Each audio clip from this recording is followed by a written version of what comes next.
Jason would blast through the whole thing, and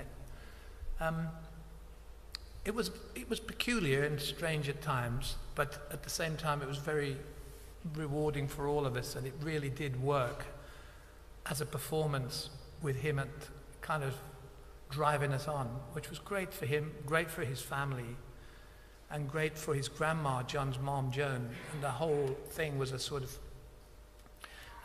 just a kind of easing of all those years of discussion and debate from Jason to us.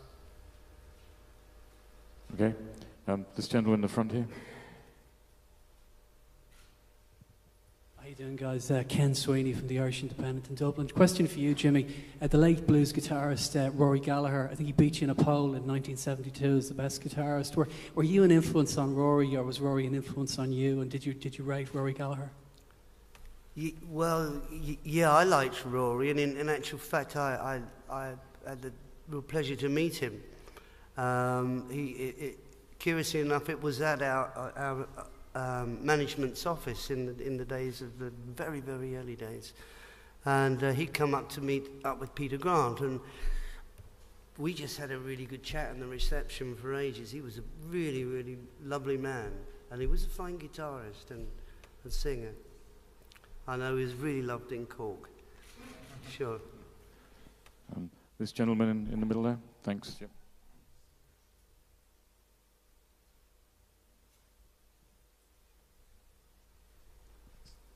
Hi, I'm James Jackson from The Times. First, I've got a two-part question.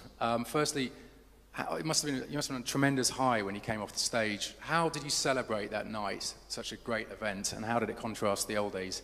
And secondly, if you wouldn't mind humouring us, just how crazy did the figures get to do it again? That was thrown your way. Did we just, I think, hugged each other and went, wow, what did that take? It was amazing.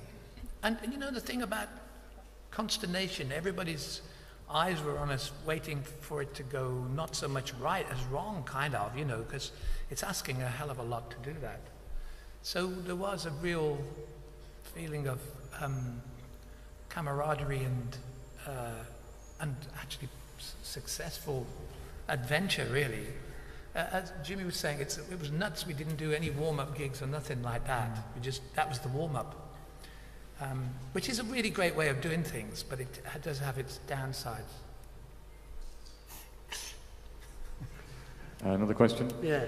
I mean, there was a massive party that went on afterwards. I know that, you know, because there was lots of, you know, celebrities and stuff that were there, and they must have had a great party while we just sort of disappeared off into the ether. The marathon in Chalk Farm Road is a very good 24-hour place to get. Okay, another question? Okay, the gentleman here. Hi, John Earls, Daily Star. How conscious were you of individual faces in the crowd at the O2? Were you able to see like Mac or Dave Grohl or anyone out of the corner of your eye when you were performing? Could you please say that question again? Slowly. Sorry. How conscious were you of individual faces in the crowd at the O2 when you were performing? Did you see Paul McCartney or Dave Grohl or anyone out of the corner of your eye when you were actually on stage? No, didn't. I wasn't aware of anybody being there apart from us on the stage and communicating with an audience. I heard, you know, there was like 3 generations of Presleys there, which is quite something. You know, that sort of thing came, you know, and there was the guys from Oasis and this and the other, but you couldn't actually see anybody from the stage. Posh seats. We were too busy looking at each other. Yeah. I think they must have been in the posh seats. Yeah, if they weren't in the first row, you couldn't really see them. So I don't think they were. A question. That lady in the second section, please. Hi, I'm Georgie Rogers from Six Music News. I'm just wondering, there's an incredible magic when you guys come and play together, as well as the skill. Do you see in any new acts coming up today that are, you know, making waves, do you see that same chemistry in any bands? And are you aware of new acts that have it? It's difficult. most pop music today, or most bands today, seem to be very, very song-based. And so everybody, for a start, everybody strings out across the front of the stage with their own microphones and kind of plays straight forward, which of course we never did. We were always working much more together, what with instrumental sections. But I mean, nobody seems to do that anymore. I'm kind of surprised, but it doesn't seem to happen anymore. So from my point of view, I can't really pinpoint anybody.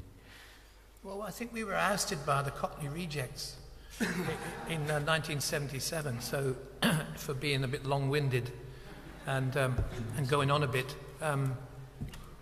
I think Mumford & Sons excite me because they do construct, and they do have a drama, and they do have optimism, and they can turn a crowd upside down, which is